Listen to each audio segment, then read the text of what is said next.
Hi there. Welcome to Conversations with a Wounded Healer. I'm your host, Sarah Bueno. I just want to say thanks. Thanks for listening. I really, totally sincerely appreciate that people keep coming back to listen. This has been such a really cool journey for me, and so I just wanted to take a moment out and give you my gratitude.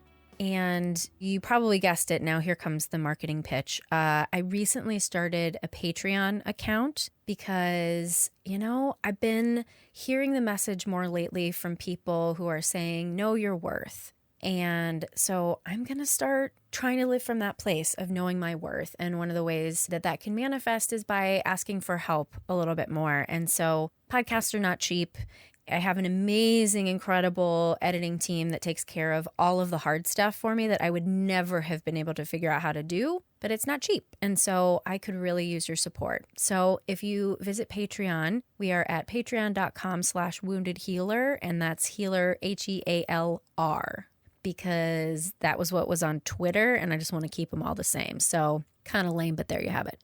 Let me introduce you to today's guest. Her name is Jean Campbell. And she's got a long bio because she has an illustrious career. So Jean is a board-certified trainer, educator, and practitioner of psychodrama, sociometry, group psychotherapy, and she's a fellow of the American Society of Group Psychotherapy and Psychodrama, a practitioner and trainer of psychodramatic bodywork, a master's level certified experiential therapist, a TEDx presenter, a co-recipient of the Innovators Award from the ASGPP, a Reiki master, a graduate of the Whole Being Institute certificate in positive psychology, a certified professional coach, a somatic experiencing practitioner in training, and Jean has extensive teaching experience, including as an adjunct professor at San Diego University for Integrative Studies in San Diego, an instructor at UCLA Extension and University of California, Los Angeles, as a faculty member at Roykin College in Los Angeles, and as a psychodramatic trainer at on-site workshops in Cumberland Furnace, Tennessee. Also a program facility member of the iCare Interpersonal Communication Relationship Enhancement Program at MD Anderson Cancer Center in Houston, Texas. Woo! If you're not impressed by that, I don't know what's going to impress you. I have a great, awesome conversation with Jean. I am so appreciative that Beck G. Cohen hooked us up. And I think that if you're into therapy and all of the things that surround it, you're going to really love this conversation with Jean. So please enjoy. Hello, Jean. Welcome to Conversations with a Wounded Healer. How are you? I'm well. Thank you. How are you? It's been a day, I do. Yeah. I had the best dream last night. I can't remember what the substance was of the dream, but there were a bunch of dachshund puppies. I have a dachshund. So there were a bunch of dachshund puppies. And then at one point I was outside and a mama deer and a baby deer came up to me and nuzzled me. Nice. Yeah. And then I woke up to a really not so great email. So I'm going to take that dream as you're okay. Everything's going to be okay. See, now if this were a psychodrama workshop, I could take you right back into the dream. Oh my God. Can we just, yeah. Oh man. Okay. So before we do that and do my own psychodrama over Skype, you want to tell folks, which would be hilarious. I'm sure someone has done it, right? But would you tell listeners who you are and what you do? So who am I? That's a very big question. I know. But who I am professionally, I identify myself in quite a few roles. I am a licensed clinical social worker, so I do have a background as a therapist. I'm also a board certified psychodrama trainer and practitioner, which I know we're going to talk quite a bit about. Yeah. I also do a modality called psychodramatic bodywork, which combines psychodrama with Chinese medicine. I never knew there was such a thing. Oh, God, we have so much to talk about. Yes. My favorite title that I describe myself as is a spiritual midwife. Oh, Jean, I didn't know this. I'm really excited now. Yes. So I really feel like I have the honor and the privilege of midwifing people into their best possible selves, both professionally and personally. Oh my God. Okay. What do I ask first? So this is also a big question. It's funny. I interviewed my therapist, and prior to that, I'd had women in probably the earlier part of their career. And when I asked her this question, how did you get here? She was like, Sarah, that's going to be a really long answer. Yeah. But I think whatever it is that you're called to share about your journey is what is supposed to show up today. So what do you want to share about how you got to this place? So I got into my own healing journey about 30 years ago. And as a result of that, what I came to realize is, although I was working in corporate America and by every standard in our culture, I was quote unquote successful, but I was not fulfilled and happy. I was making really good money. I was living in New York City. I was clawing my way up to the top. And I just, in one of my own psychodrama therapy sessions, said to my therapist, is this it? Like, I don't want to do this for the rest of my life. And so we did a psychodrama exercise where I sat in a series of different chairs that represented different options. Oh, shit. Yeah. Bring it. One of them was to stay in the same profession. Ironically, I have been working with drug addicts and alcoholics for decades. And at the time I was working for a pharmaceutical marketing firm. Wow. But one of the choices was to stay in that industry, but find a different job. Another option was to, I don't even remember what they were, but last minute put out a chair and said, I could always go back to school. And when I felt like that chair was a cop-out because I'd been working at that point for 11 years. But when I sat in it, I mean, it sounds like a Goldilocks moment, but it was just right. And I remember my therapist, my wonderful therapist, this guy named Dick Graycheck in New York City, said to me, well, he said, people come to you for help and advice all the time. You might as well get paid for it. And so I went to graduate school at Fordham in New York, and I worked in treatment centers, a wonderful treatment center in New York City called Intercare. And then I ran their family program because I entered the world, initially the therapeutic world, from more of a family perspective because I'm an ACOA. I didn't have a problem with alcohol. My parents did. So, it took me a while to realize that I needed to get sober. But so I ran that family program. Then I went into private practice for years. And what finally drew me to California, I moved out here about 14 years ago. Big piece of it, quite frankly, and you can identify with this probably because you live in the Midwest, is I got signal affective disorder. I thought everybody was depressed in February, and it turns out that it was not everybody. It was me. Except everybody in Chicago, but... Well, I mean, even with taking vitamin D and the light box, I could not live in New York anymore. And, it was, I guess, 3 years after 9/11, and I'd had enough of the city vibrating every time they raised that BS terror alert. Right. So were you in New York during 9/11 then? I was, yeah. Oh, wow. Talk about like inherited trauma.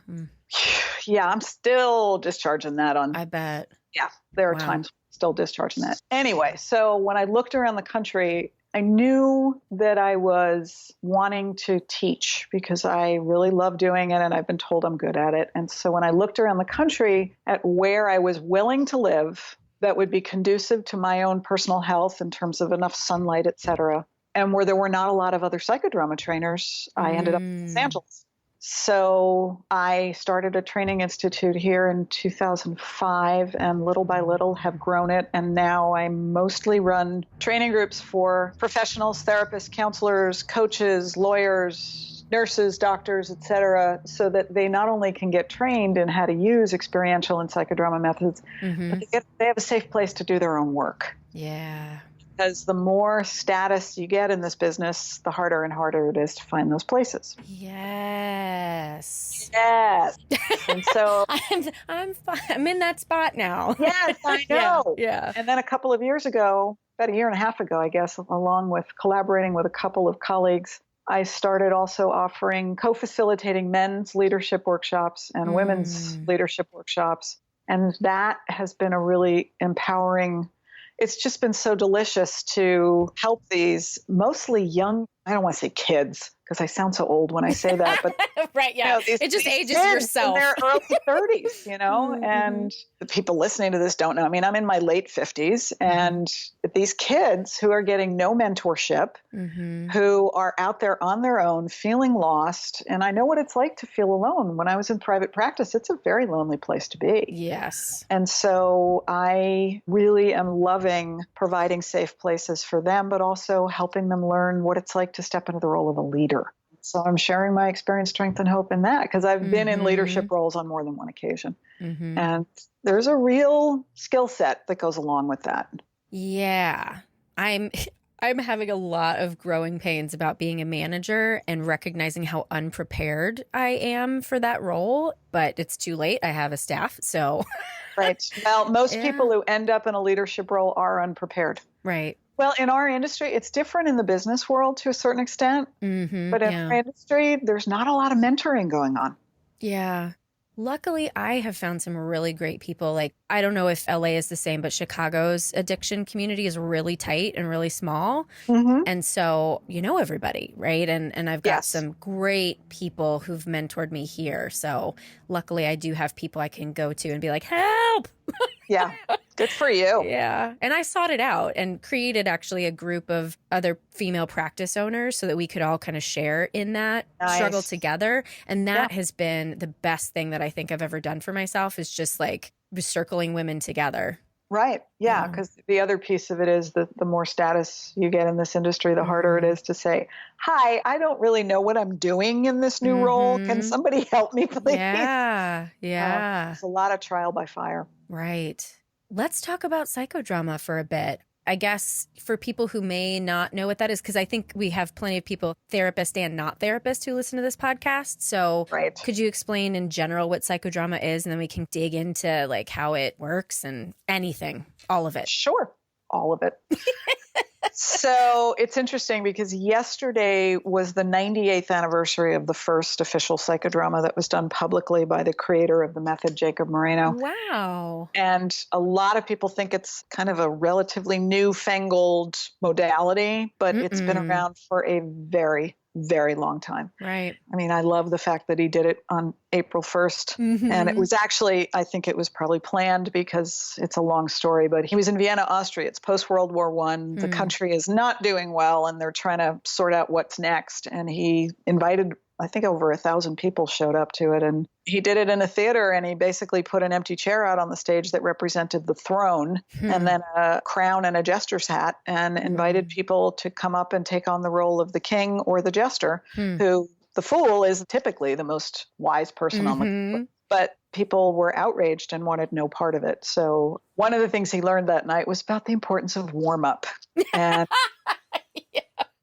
can't just spring that on people without warming them up. So it is, for those who don't know, it's an action-based method, and it's a way that we can explore both our internal and external worlds and move towards change where we need to make change. So instead of talking about issues, we can explore old patterns. We can explore any thoughts, feelings, behaviors that don't work for us. We can try on new behaviors and explore any of the situations, people, relationships in our lives by taking, the way I like to think of it is, we can take what's going on in our head and our heart and our body and put it out on a stage. The stage can be just any space in a room. And after the warm up, where everybody's connected and feeling safe, you know, a theme emerges, a person whose piece we're going to do emerges. That person's called the protagonist. The director will then guide the person in exploring through action what it is they would like to have be different in their life. And then through the action, the protagonist chooses people to play different roles. So it could be an interpersonal role, like they could choose somebody to play their mother, their husband, their father, their sister, their cousin, their sponsor, whoever. But they can also explore intrapsychic roles. So my fear, my anger, my sadness, if you're working with people in recovery, my disease, my higher power. I've had really interesting and amazing people show up in psychodramas over the years, because you can invite in fictional characters, you can invite in deities. I mean, I've had everybody from Gandhi to John Lennon to a snuffleupagus show up in my office.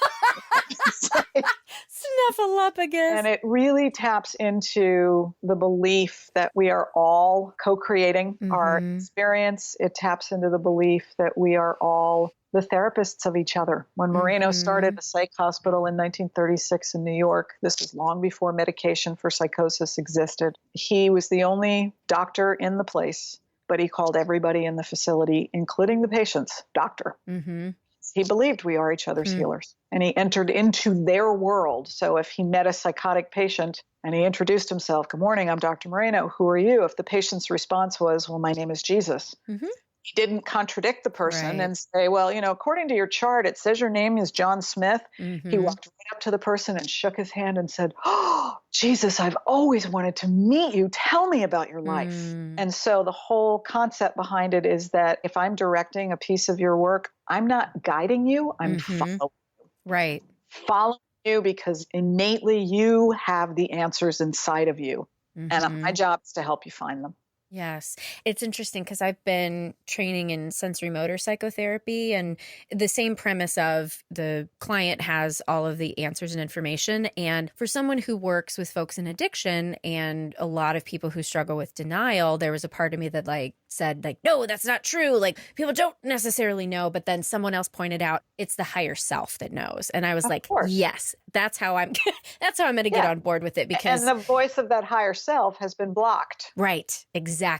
So in psychodrama, we can bring that higher voice into the room, and then we can explore what's between you and that higher voice. What is in the way? Exactly. Could be addiction, could be trauma, could be mental illness. It could be all kinds of things. Let's explore it through action rather than just talking about it. Another beauty of psychodrama is that we get to practice new behavior. That's a key component of it. It's what we call role training. So it's not just about having a big catharsis. It's not just about having the aha insight, which are both very important. It's about, okay, now that I have that, now what? Integration. Yeah. And it's interesting because we call that role training in psychodrama, we call it a catharsis of integration. Oh, okay. Yeah. Crazy. Yeah. There's something so magical about group work, period. Amen. And then, when you take it to the next level and tapping into the higher self, the intuition, the subconscious, all of those different things, it's just incredible what can come out. I did a piece of family constellation, which is different than a psychodrama, but it is a lot of the same principles of moving through things. And it's funny, I intellectually knew this particular pattern in my family. I don't want to out anyone in my family, but I knew intellectually a particular pattern. But when I saw it played out in front of me, I lost my shit. And I was like, oh, yep, this is why I am the way I am. Right. Yeah. This is the legacy that's been handed down to me. Yeah. So talk about head, heart to body. Absolutely. Yeah. It's transformational for people. I'm remembering a million years ago when I worked in New York, I had this parents of substance abusing clients group that I ran every week. And there was a woman in that group who was a widow. Her husband had died of addiction, and she had 4 kids, the oldest of whom was currently abusing substances. And she kept trying to set these boundaries to tell him if he used, he couldn't stay in the house. And she kept struggling to hold that boundary. Yeah. And one night, she came into group, and I did a piece with her where she had different people play her other kids, other than this oldest child who was using substances. And when she reversed roles with those kids and heard how scared they were and how sad they were, I mean, she reversed and spoke from their place. Yeah. And every time she reversed, I would say to her in the role of her daughter or her son, what do you want to say to your mom? Consistently, all 3 of them said, I don't feel safe with him in the house. Yeah. It clicked for her that night in a way it never had. And she went home that night and she told him, you either stay clean or you're going to treatment or you're living on the street. And she stuck to it. He ended up leaving the next day because he didn't stay clean. And he went to treatment a week later. But it was that psychodrama. She'd been struggling with it for months and months and months. Yeah. It was only when she stood in the role of her kids and understood the effect that it was having on them that she said, oh, the decision's made. We're not going to live like this anymore. I was listening, I think it was Radio Lab, and I cannot remember which episode it was, but they were talking about a virtual reality situation where Freud was there. And then you got to be yourself telling Freud your problems, and then you got to be Freud talking back. And so basically psychodrama. Yeah, exact same concept. And I was like, oh shit, yeah, that's exactly what that is. Yeah. I'm curious for you personally, since you said you were doing psychodrama before you even decided to go back to school and become a therapist, what drew you to that? I like to say I got 12-stepped into it because a woman who became a friend of mine, I heard her tell her story about being an adult child of addiction and in her case, adult child of suicide. And she mentioned this thing called psychodrama. And I went up to her after she finished and I said, what is this thing? I've never heard of it. And she said, oh, well, I'm going to this workshop on Saturday. Why don't you come with me? And it was the first time I'd ever been in any kind of therapy. Wow. Ever. And I went and I was hooked. I was hooked. I called, it was that therapist I mentioned, Dick Graycheck. He ran the workshop and I was hooked. And I called him. It was a Saturday workshop. I called him the following Monday and said, I want to come see you individually. And I saw him for probably about a year. And then he was starting a psychodrama personal growth group. And I joined that. And then the rest of it you heard. Eventually, I ended up joining training groups and doing residential training. And it's a long road to get certified as a psychodramatist. So I did tons and tons of training. And it's a lot. And I heard that there's a movement to try to shorten it a bit so that it's not quite as intensive, but. Well, I can argue a lot of reasons why it shouldn't be shortened, and I can argue a lot of reasons why it should. Exactly. Right. There used to be that when Moreno was alive, there were sort of levels of, not necessarily certification, but you became to what's called a trained auxiliary first. An auxiliary is somebody who plays roles in other people's pieces. And it takes a lot of practice and skill to access your own spontaneity. And spontaneity is a core piece of psychodrama, which I can come back to in a minute. Then you became an assistant director, and then you became a director. Like there were all of these levels below actually getting certified. And so there were milestones that people could reach and that would give them a sense of not only achievement, but validity in the psychodrama community. And now all we have is you become a certified practitioner, which takes a tremendous amount of work to do. And I mean, you've experienced it firsthand. When you look at the depth of where we're taking people, there's a lot of reasons why, it looks easier than it is. There's an awful lot of moving parts. There's so many moving parts. Time and time again, when I have a student who directs in group for the first time, once they're done, they say, oh my God, I had no idea how many things I had to be tracking all at the same time and stay in my own spontaneity. Right. But it looks seamless when the director knows what they're doing. It does. Yeah. That's what I was so impressed. The woman who does it here in Chicago, Brittany Starr is her name. And I'm going to have her on the podcast at some point. And I was just like, that seemed effortless, but I know that it wasn't. Good job there. Exactly. Yeah. Exactly. It's like when you watch something like Cirque du Soleil and they're just so smoothly spinning around and doing, all of these twists, all this acrobatic stuff. And it's like, they trained for 12 years to be able to do that. Right. Yeah. It's pretty crazy.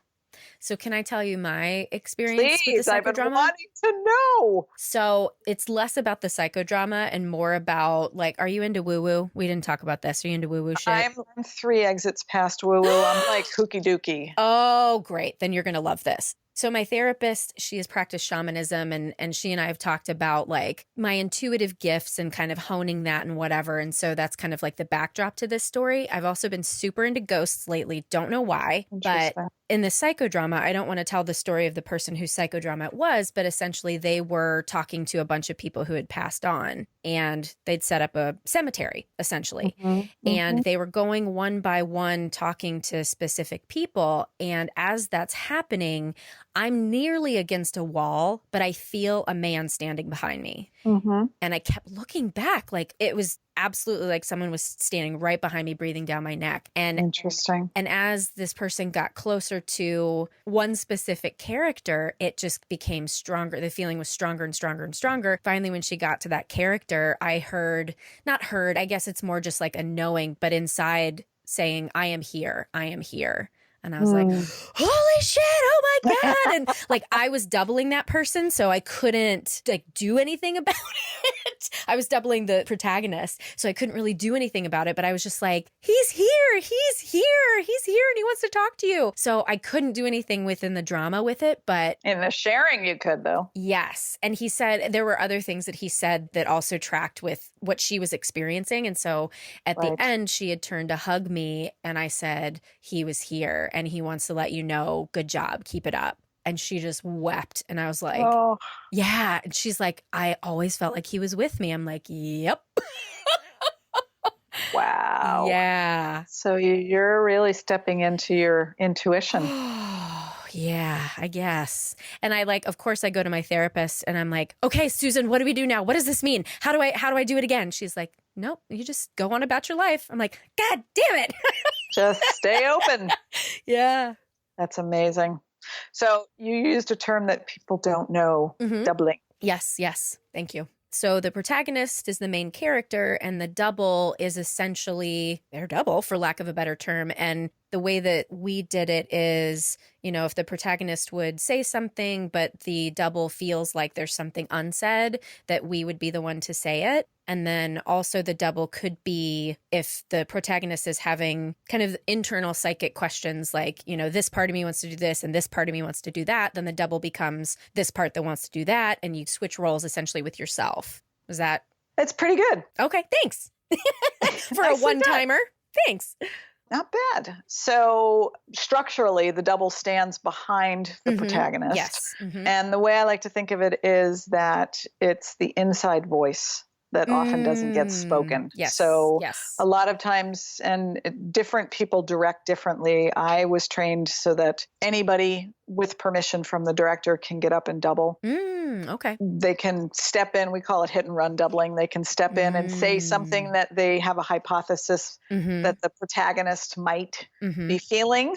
And then the protagonist gets to correct it or change it or adapt it or embroider upon it if it's right. But a lot of times when we double, we're helping the protagonist to say what may be deep inside that they're not as in touch with. Or sometimes it can help them to have a concise way of saying something. Or if we're practicing new behavior, it's a way to help them find language. There's lots of different uses for it, but it's one of the most profound pieces of psychodrama that Moreno created. And I mean, I use it all the time. And the beauty of it is, particularly if you're working in a group setting, and especially if it's in a residential setting, the group knows each other better than I'll ever know them. Right. And so they get to double each other. Yep. And help say what's not being said. It's an extraordinary tool to use. I've often thought that I wanted to go into business as a personal double, walking around behind people all day long. Oh my God, can we do it?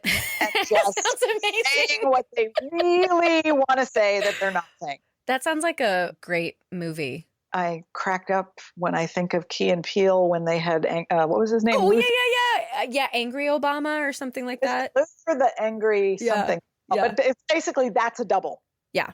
Exactly. So it was his anger double so that every time, and I always get them confused. Peele is the shorter one. So he played president, and then Key would stand behind him and speak from an angry place as Obama, because Obama was so poised. I will never forget when President Obama spoke at the correspondence dinner. Yes, and they did it. That was so good. And I was like, there's Luther. It's his anger double. Yeah. It was fabulous. But that's a double. Yeah, that's a perfect pop culture description. Yep. So I want to ask this question under the umbrella of spiritual midwife. Are you a healer? It's funny. I struggle with that word because I don't believe people are broken. When I think of being a spiritual midwife, I think more from a perspective of holding space for people to step into their own healing.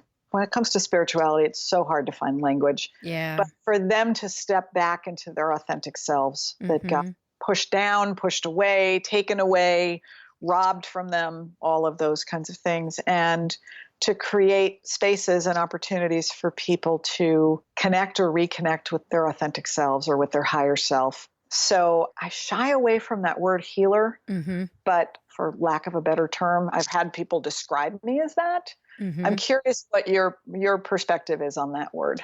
It's something I want to reclaim, I think, for those of us who are doing the work ourselves. You know what I mean? So I am a wounded healer. There's no doubt about that. It's so interesting when you ask the same question over and over. Now I'm tending to get very similar results. And usually people are like, yeah, I'm totally into wounded healer, but healer, and it tends to be the reasons why not are often because they don't want to be associated with like snake oil kinds of healers, or there's a spiritual wounding that word is somehow related to Jesus and they're not vibing that way, or kind of like you said, like people aren't broken, or also people would rather call themselves a conduit or a vessel. But I have had several people who are like, yeah, I'm going to take that word. And I think that's what my heart wants, is for us to take that word. Mm-hmm. And I'm not quite sure why, but I don't really need to know. Yeah, no, you don't. Yeah. And I think everybody gets to define themselves in whatever way feels right for them. Right. It's interesting. Because I'm sitting on my computer doing this with you, I just pulled up the definition of the word healer. And I think the first definition is a person who claims to be able to cure a disease or injury using special powers. Yeah, no, that's not what we do. And it's not what I do. Right. But the third one is something that alleviates a person's distress or anguish. Yes. And I hold space for that. Right. And I provide opportunities and tools and compassion and love and doubling. Yeah. To help people do that. And like I said, I don't believe that people are broken. I know they may feel broken inside. It's kind of like in the 12 steps when I hear the language of character defects. I hate it. I call them character defenses. Yeah. That's what I've called them for a long time, because I don't believe we're defective. Right. I believe we've got defenses in place because we needed to have them. Right. And I learned a long time ago, actually from one of my professors in graduate school. He said, your job is not to take away people's defenses. It's to provide an environment that's safe enough that they're willing to let them down. Yeah, I really wish that there could be a rewrite of all of the 12-step literature that would take shame resilience into account, because character defects would be number one on the list. Well, if you know the history, Bill Wilson was just looking for another word that was not shortcomings. So a lot of times he was just trying to mix up the language. Yeah. But it feels a little too religious to me. Yeah. And I don't believe we're defective. I don't. Yeah, I've really aligned with, at least mentally, I'm still trying to get there emotionally, but mentally aligned with more of the Buddhist ideal that we have a diamond inside of us that needs to be uncovered. And that's really what we're shooting for. I have a question kind of dovetailing off of this. I really want to do a research study, and I'm like talking about it to try to I think crystallize where I want to go with it. But there's something about awakening and folks who are more readily available for that and folks who kind of struggle to do that, and especially in addiction, we see a ton of that. Like people get better and thrive and just become I have one client who I always say is sunshine in human form. And under his addiction, he was certainly not that. So I feel like I see three different types of clients. I'll see a client who really is taken by recovery and really throws themselves into healing and awakening, and they become this gorgeous, shiny version of themselves. And then I see folks who get into recovery and stay with the addiction recovery part and don't go the next level to do the real soul searching and awakening and emotional sobriety work. Right. And then I see folks who, for whatever reason, struggle to even get the sobriety part and then can't awaken then further from that. I know it has to do with ego strength and I know it has to do with resilience, but there's a spiritual thing too, I think, that separates that. And I'm curious, since you've been in the field longer than I have, can you put a finger on that? Small question, I know. Small question, yeah. I just have to solve addiction in the next 5 minutes. Right, go. I come back to a core principle of psychodrama, and people don't know this. Most people don't know this, but psychodrama actually started as a religion. What? Yeah, Moreno was in yeshiva. Whoa, that's crazy. Yeah, and he and his classmate, Chaim Kelmer, came up with this religion of the encounter, and their whole concept was that if we have the capacity to reverse roles with other people, then there's no need for conflict. If we can understand the world from other people's perspectives, we can agree to disagree, right? But we don't have to kill each other. Yeah, and I would definitely sign up for that religion. Right? Exactly. Yeah. So, wow. But one of the core principles, I mentioned how it was such a disaster the night he did this in 1921. One of the core principles we believe in is warm up. Mm-hmm. And the language of psychodrama is so non-judgmental. I think the term resistance in our culture has taken on such a negative connotation. And in psychodrama, we do not believe that somebody is resistant. We believe that they are inadequately warmed up. And it sounds semantic, but it's not. It's not. So if somebody comes into treatment and they have had a surprise party intervention, right, and they do not want to be there, and they're in pre-contemplation mode, it's everybody else's fault, I don't have a problem, there's not a whole heck of a lot that we as clinicians can do to change them. And if you look at that model of the stages of change, pre-contemplation, contemplation, preparation, action, etc., the first phase in that is just having people come back the next time. Yep. And that's the warm-up, is giving permission for people to be where they are and not trying to make them be somewhere other than when they are. Right. And where they are and who they are. So one of the things I love about the typical warm-up exercises we do in psychodrama is we might do a continuum called a spectrogram. Yes, we did that. And there's continuums with polar opposites. And one end might represent, I'm willing to do anything to heal from my addiction or whatever the language is. And all the way down to the other end, I'm not willing to do anything at all, right? And invite people to go stand on that spot. Now, in a lot of traditional environments, the counselor or therapist is going to look at those people down at the end of I'm not willing to do anything, and they're determined to move them down that continuum. That's not my job. Right. My job is to say, okay, would you like to share why? They share, I hate this, my family, blah, blah, blah, screw them all. And oh, okay, thanks for sharing. Who's next? Right? I'm just going to give them permission to be where they are. One of the first things I learned in graduate school, start where the client is. Social work. We have lost that principle. And so when I look at people's willingness and capacity for spiritual growth, I think a lot of times, first of all, we think there's more capacity than there is currently. And try to force capacity on people. And when I use the term capacity, I'm talking about it from more of a neurobiological standpoint, right? So let me kind of take a step back because I'm also trained in SE, in somatic experience. Got one more class and then I'm done. Oh, yeah. When I talk about capacity, we're looking at that window of tolerance. Right. And for people who come into treatment, who, regardless of which one of those three they're going to end up, being the bright, shiny, the people who are going to do the bare minimum, and then the people who aren't interested at all, not bare minimum. Those people work hard to get and stay sober, but they don't then do the deep dive. And if that's where they want to live, I have respect for that. Yes. Although I have seen that most people usually hit a wall at about 5 or 10 years because they need to do the family of origin work. That's exactly what I'm seeing. Yeah. But in that coming in spiritual place, when I talk about the capacity, they may have a very small window of willingness. Yeah. And our job in building that capacity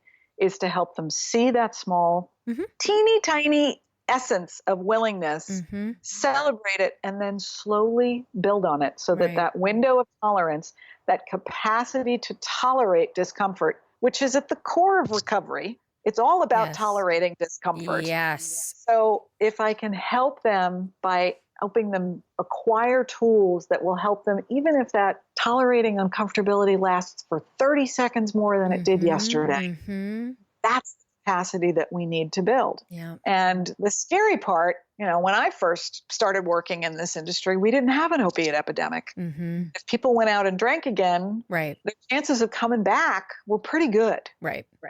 They went and used cocaine. Their chances, for the most part, not all the time, obviously. People get into horrible car accidents and there's suicides. And I mean, it's devastating.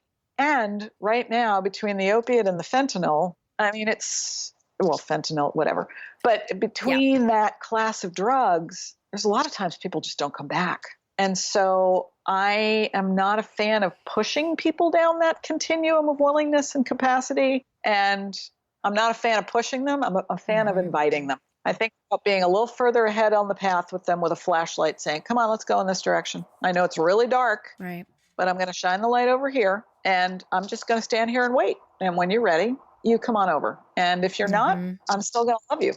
Yeah, it's interesting when I think about my journey in the field, and it's been 10 years now since I graduated. And earlier on in my career, I think I had this urgency of saving lives, right? Yes, because of literally course. people are dying.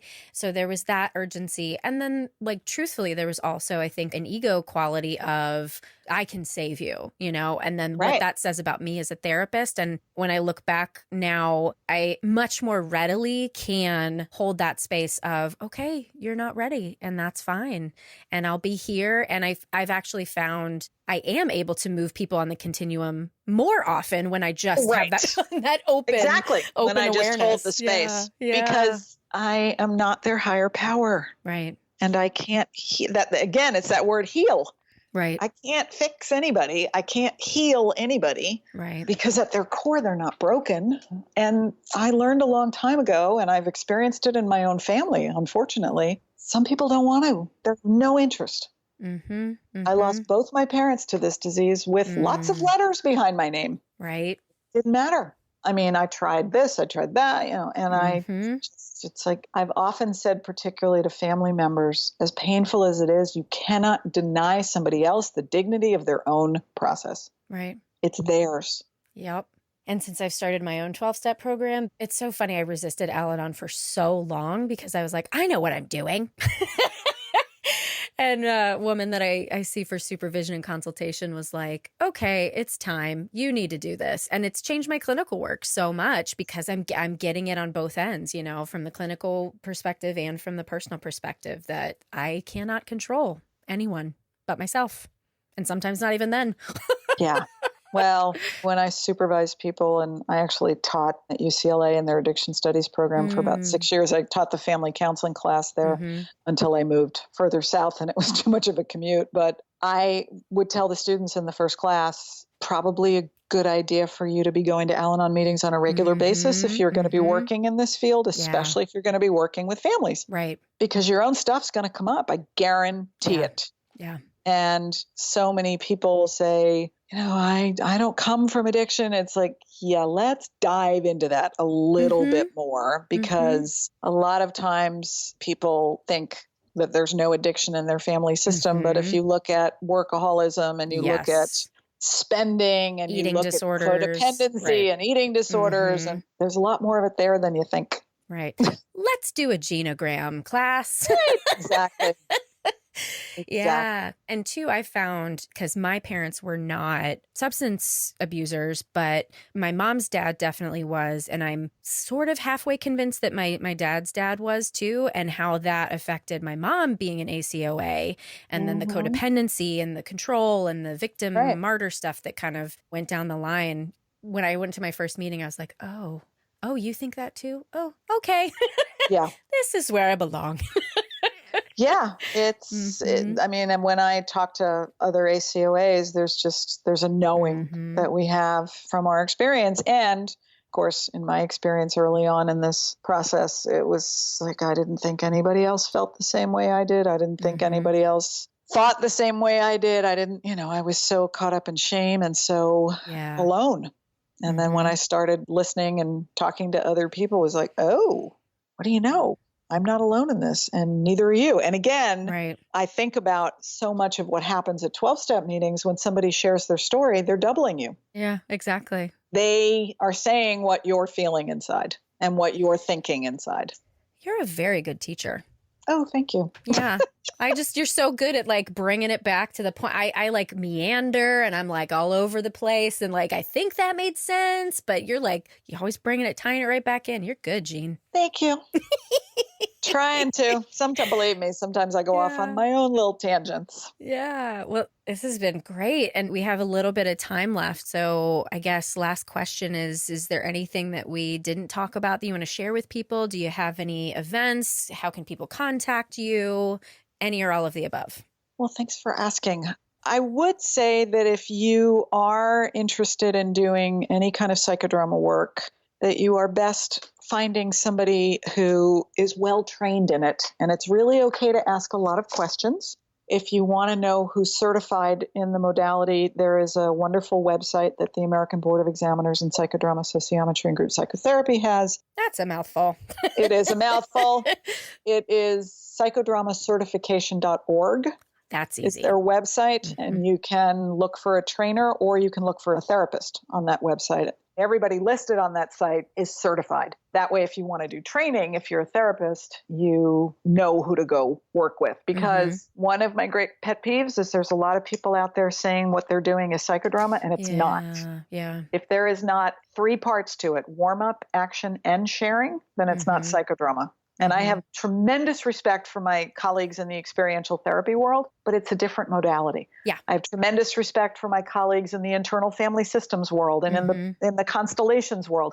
Different modalities, Gestalt, different modalities, right? Although Fritz Perls trained with Moreno and then went on to create Gestalt, which is an amazing method, but it's different. And so I am a bit of a purist when it comes to that. And the same way I've done training in hypnotherapy, but I would no more start hypnotizing people or claiming to be a hypnotist. Right. I haven't done all the training. I haven't passed the tests. I have no right to be calling myself that. Right. For those people who are interested in getting certified in experiential therapy, they just changed the name. It used to be the American Society of Experiential Therapists.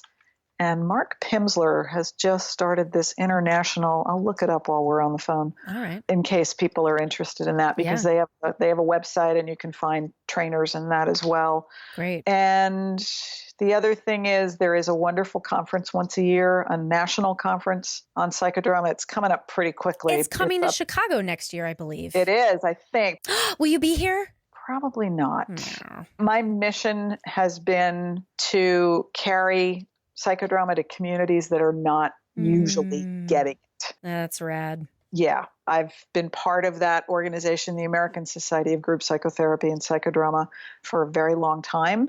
And I have just found that I am drawn to be doing more presenting at conferences where I'm exposing people who don't have exposure to psychodrama or sociometry. And sociometry is a whole thing we didn't even talk a lot about, but wonderful way to not only warm up a group, it's a way to suss out transferences. It's a way to build connection and safety. It's a way the way I like to think of it, it's like crocheting this net of safety for a group to be able to step into work. And you don't have to be doing psychodrama to do sociometry. I use sociometry in all kinds of settings. I've done lots of team buildings over the years in business settings, and it's such a powerful modality, and it's one part of psychodrama. So anyway. So yeah, all that stuff. All that stuff. And the only other thing I would say is I do offer ongoing psychodrama training, mostly in California at this point, pretty much up and down the coast of Southern California. And I am doing leadership workshops for both men, co-leading those, and with women, and really digging that. And I love teaching, and a lot of places have reached out to me to come to them and do training with their staff. And it's a lot of fun too. Yeah. And the other thing about psychodrama is it's not all like on the floor in a fetal position with snot pouring down your face. A lot of times people think, oh my God, I don't want to do that. I mean, I've got a TED Talk on my website, which is theactioninstitute.com. Awesome. And I did a TEDx talk, quite a few years ago now, where we basically did a psychodrama demonstration. Cool. Yeah. So the society is the International Society for Experiential Professionals. That's the other one. And that you can get certified as an experiential therapist for far less training than what it takes to be a psychodramatist. So if anybody's interested in checking that out, who's a therapist out there or a counselor. Very cool. I hope I covered everything you asked me. Yeah. I mean, I really believe that whatever is supposed to come out is what comes out. So, but I've enjoyed the hell out of this conversation. I hope you have. Me too. Thank you so much. Absolutely. A little shout out to our friend Beck G. Cohen. Who What? Love me some Beck G. Cohen. Yeah, for sure. I'll have to make sure, okay, you have to listen to Gene's interview, and he'll have to listen to the whole thing before he gets to that point. Be like, wait, when are they going to talk about me? Not till the end, we're Beck. Talking about you, Beck. About how much we both dig you. Oh, yes. Well, thank you so much for being here today. This was great. Thank you so much, Jean, for being my guest today. And for those of you listening, I hope you really enjoyed this episode. For more information on Jean, you can go to our website at www.headhearttherapy.com/podcast. As always, thank you to the Creative Imposters Studios for editing, to Liam O'Donnell for the album art, and to Ben Mueller for our theme music. Until next time, bye-bye.